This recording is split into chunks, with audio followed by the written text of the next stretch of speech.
Seja muito bem-vindo a mais um vídeo aqui no canal.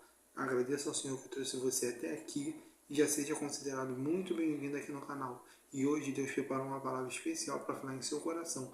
Às vezes você chegou até aqui com a esperança de um sonho, às vezes você tem alguma vontade que Deus realize na sua vida, às vezes a cura de alguma doença, às vezes a libertação de um filho, de uma filha. Isso ainda não aconteceu, mas fica aqui comigo que hoje Deus tem uma palavra poderosa para falar em seu coração. A Bíblia conta a história de um homem chamado Eucana. Esse homem tinha duas esposas. Uma se chamava Ana e a outra se chamava Penina. Penina podia ter filhos e podia gerar. Ana não podia ter filhos. E a Bíblia diz que o Senhor tinha cerrado a sua madre. Agora você imagina, ela tinha um sonho de ter filhos, porém o Senhor tinha cerrado a sua madre. E aqui já fica um aprendizado. Às vezes você está querendo uma bênção, às vezes você está querendo uma porta de emprego, às vezes você está querendo uma cura, e o Senhor diz não. E como que você reage quando o Senhor que diz não? Quando você quer muito uma coisa e Deus fala não para você, como que você reage? Você continua buscando? Você para de buscar? A Bíblia nos ensina que Ana, mesmo ela tendo escutado não do Senhor, ela continuava buscando, ela continuava indo de ano em ano. A Bíblia fala que de ano em ano eles iam sacrificar.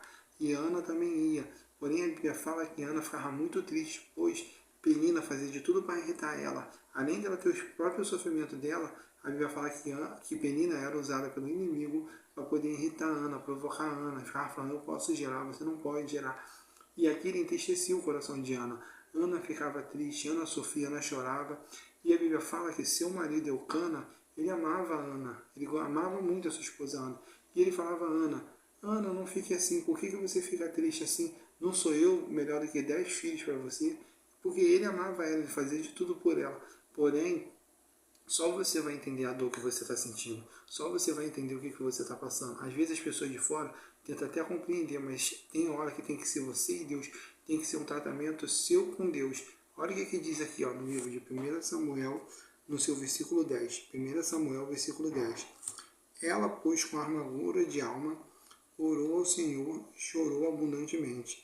E fez um voto dizendo, Senhor dos exércitos, se benignamente atentares para a aflição da tua serva, de mim te lembrares, da tua serva não te esqueceres, mas a tua serva delas um filho homem, o Senhor o darei todos os dias da sua vida, e sobre a sua cabeça não passará navalha. Depois você lê na sua casa o livro de 1 Samuel, que você vai entender o mistério de Deus aqui.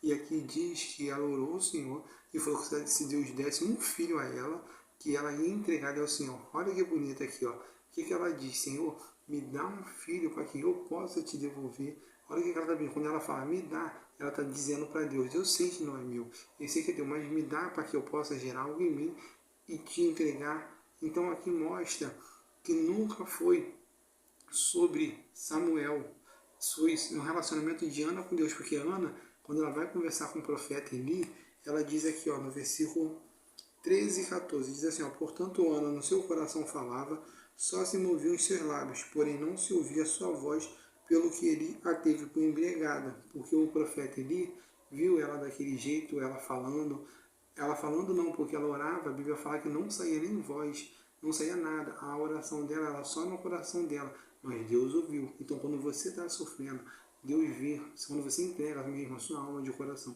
quando você rasga o seu coração perante o Senhor, pode ter certeza que Deus está ouvindo, basta você ser sincero com Ele. E aqui no 14 disse, Ele, até quando estará tu embriagada, aparta-te de ti o vinho. Porém Ana respondeu, não, Senhor meu, eu sou uma mulher atribulada de espírito, nem vinho nem bebida forte tenho bebido, porém tenho derramado a minha alma perante o Senhor. Aqui mostra que Ana falou para ele que ela era atribulada de espírito. O que ela quer dizer aqui? Em outras traduções, vai dizer que ela era uma mulher amargurada. Ela disse para ele, não, Eli, eu sou uma mulher amargurada de espírito. Então aqui você já entende por que o Senhor tinha falado não para Ana. Porque Ana precisava de um tratamento primeiro com Deus. Ana se considerava uma pessoa amargurada de espírito.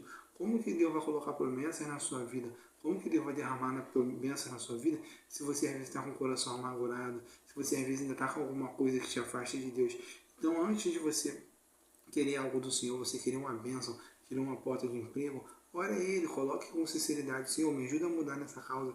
Senhor, eu tenho esse temperamento assim, eu tenho esse jeito, me ajuda a mudar. E foi o que Ana fez aqui. Ana falou que ela era amargurada de espírito. E a Bíblia fala aqui que o profeta Eli falou para ela assim, olha, que Deus conceda a sua petição e vá em paz. Ana tinha acabado de orar. Ana já tinha filho? Não. Ana ainda não tinha filho. Ela sabia que ela ia gerar? Não. Mas a Bíblia fala que ela foi em paz para casa e ela voltou no seu caminho. O que ela disse? Ela voltou para casa e voltou pelo mesmo caminho. Nada mudou. Às vezes você pensa que para você ter uma mudança na sua vida, você precisa mudar de casa, você precisa de mudar de cidade, mudar de estado, mudar às vezes até de família se for possível. Mas não é isso que Deus quer. Deus quer que você mude o seu coração. E quando você decide mudar o seu coração e aplicar ao seu coração as coisas do Senhor, pode ter certeza que aí o Senhor vai agir. Aí o Senhor vai entrar na sua vida e vai mudar o seu caminho. Aqui diz que Ana aceitou o convite do Senhor. Ela aceitou o convite do Senhor para ter uma nova comunhão, porque na verdade quem nos chama é o Espírito Santo de Deus. Não é a gente que chama ele que nos chama o tempo todo. E o Senhor pode estar te chamando agora de volta para aliança com Ele. Ora Ele, coloca o que você precisa, coloca para Ele a sua condição, coloca para Ele todas as suas necessidades, entrega o seu coração para Ele. A Bíblia diz, buscar primeiro o reino de Deus e a sua justiça. O que isso quer dizer? Que primeiro você busca o reino de Deus e as outras coisas Ele vai acrescentar na sua vida. Deus sabe do que você precisa. Deus sabe que às vezes você pode estar precisando de uma cura. Ele sabe que você pode estar precisando de uma porta de emprego. Ele sabe que às vezes alguém da sua família está precisando de uma libertação. Às vezes um filho, uma filha, um marido. Mas Deus não perdeu o controle. Então confia nele, entrega a sua vida a Ele. Porque a Ana, aqui na história de Ana, aqui de Samuel, você vê que Ana orou. Ana entregou seu coração a Ele. E Ana conseguiu gerar. E Ana deu o seu filho para Deus, porque ela entendia que era algo maior. Aqui não é só sobre a história de Ana, não é só sobre a história de Samuel, era a história de um povo. Ela teve um filho, ela queria só um filho, apenas um filho, e Deus deu para ela um Samuel. Samuel foi profeta, Samuel foi sacerdote, Samuel se tornou juiz. Foi Samuel que ungiu os dois próximos reis, que foi os primeiros reis, que foi Saul e o rei Davi. Olha só como é que ele foi um homem usado por Deus. Samuel trouxe de volta a presença de Deus para aquele lugar, porque ali tinha culto. A Bíblia fala que ali tinha culto, tinha tudo, só não tinha a presença de Deus. E através de Samuel, a presença de Deus voltou para aquele lugar. Através de Samuel, Deus falava com o seu povo de novo. Então, meu irmão, minha irmã, não perca suas esperanças. Acredita nele, confia nele, que Deus tem muitas coisas para fazer na sua vida. Amém? Fique com Deus, que Deus possa ter falado em seu coração. E eu te vejo aqui nos próximos vídeos. Amém?